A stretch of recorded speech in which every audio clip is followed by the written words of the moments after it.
प्रमुख खबर इस प्रकार से को लेकर क्या स्थिति है मध्य प्रदेश में, क्योंकि लगातार केसेस बढ़ रहे हैं, हालांकि डिस्चार्ज भी हो रहे हैं लेकिन बढ़ रहे हैं, मृत्यु भी बढ़ती जा रही है। किस तरीके से और किस तरीके से कंट्रोल करने के लिए आप क्या कोशिश कर रहे हो, क्या स्थिति है अभी मौजूदा दौर में? हमने हर संभव उपाय किए हैं। अब जो ज्यादा प्रभावित जिले हैं उनमें अधिकारियों की टीम भेजी जा रही है। अधिकारियों की टीम में सभी पक्ष देखने वाले अफसर शामिल होंगे। वो टीम वहां जाकर कैंप करेगी और स्थानीय प्रशासन को, चाहे वो इलाज हो या लॉकडाउन जैसे विषय हो, उस पर हर संभव सहयोग करेगी। सुखद संकेत ये है कि कोरोना में पॉजिटिव जो सैंपल के नंबर के आधार पर जो केस आते थे, अब वो प्रतिशत में कम हो रहे हैं। पॉजिटिव केस लगातार घटते जा रहे हैं। वो इंदौर में भी घट रहे हैं, भोपाल में भी घट रहे हैं। मृत्यु दर अब कम हो रही है। और सुखद बात यह है कि डिस्चार्ज होने वाले मरीजों की संख्या, जो स्वस्थ होकर डिस्चार्ज हो रहे हैं, उनकी संख्या लगातार बढ़ रही है। हम धीरे धीरे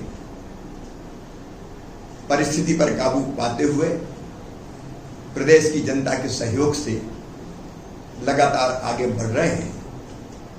और इसलिए हमने एक फैसला भी किया है। प्रधानमंत्री जी ने कहा था कि जान भी है और जहान भी है, इसलिए हमें जहान को भी देखना है। इसलिए सभी सावधानियां रखते हुए कल से वल्लभ भवन, सतपुड़ा, विंध्याचल जो राज्य स्तरीय कार्यालय में है, उनमें 30% अधिकारी कर्मचारी अब काम के लिए आना प्रारंभ होंगे, ताकि सामान्य कामकाज को भी हम जारी रख सकें। प्रदेश में कई तरह की आर्थिक गतिविधियां जो ग्रीन जोन है उनमें हमने शुरू कर दी हैं। कल ही मजदूरी करने वाले मनरेगा के अंतर्गत मजदूरों की संख्या 5 लाख से ज्यादा थी। रोजगार के अवसर जुटे, इसका प्रयास हम लगातार कर रहे हैं। सब किसानों की बात सामने आ रही है कि उनको जिनका जितना उत्पादन हुआ उससे कम खरीदी हो रही है। उनका कहना है कि जितना हमारा उत्पादन उससे काफी कम। मुझे कहते हुए खुशी है कि गेहूं हम 23 लाख मीट्रिक टन से ज्यादा खरीद चुके हैं। 15 अप्रैल से हमने खरीदी प्रारंभ की थी। रिकॉर्ड खरीदी चल रही है। और ये खरीदी तब जब व्यवस्थाएं थी नहीं। खरीदी की व्यवस्था मैंने आके बनाई। कई किसान तो ये सोचते थे कि सरकार में तो खरीदी होगी नहीं, जब पुरानी सरकार थी। लेकिन हमने धारणा को बदल दिया। खरीदी लगातार गेहूं की जारी है और किसानों को कहीं कोई परेशानी नहीं है। चना, मसूर और सरसों की तीनों की खरीदी धीरे धीरे, क्योंकि लॉकडाउन के कारण, कोरोना संकट के कारण बारदाने बनाने वाले जितने भी कारखाने थे पश्चिम बंगाल के या बांग्लादेश से आता था, वो बंद थे।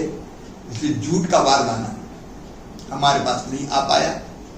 फिर भी हमने आनन फानन में व्यवस्थाएं की और हमको केंद्र का सहयोग भी मिला व्यवस्था करने में।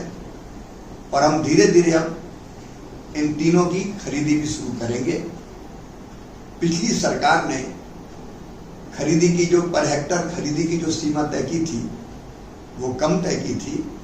हमने उसको रिवाइज करने का फैसला किया है और पर हेक्टर जो उत्पादन है, उस उत्पादन को आधार मानकर हम खरीदी की सीमा तय करेंगे, ताकि किसान को कोई घाटा ना हो।